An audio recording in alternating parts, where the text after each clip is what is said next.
দেখে শীতের সকালে গরুগুলো তাদের গায়ে পোশাক পরে আছে।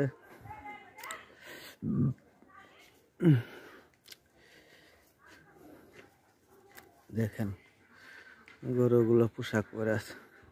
দেখো দেখো তো গরু কিছু কিছু বলবে না, কিছু বলবে না। দেখো দেখো সুন্দর গরু, দেখো দেখছো?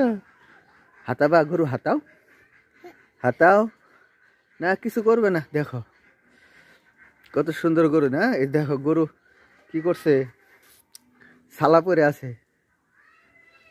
গরু চাদর গায়ে দিছে না? দেখছো দেখছো কত সুন্দর, দেখছো? ওই যে আরো দুটা ছাগল, ওই যে দেখো, তাই না? ও আসো আসো এদিকে আসো, দেখো ওই যে আরো গরু আছে। এই দেখো আরো কত গরু।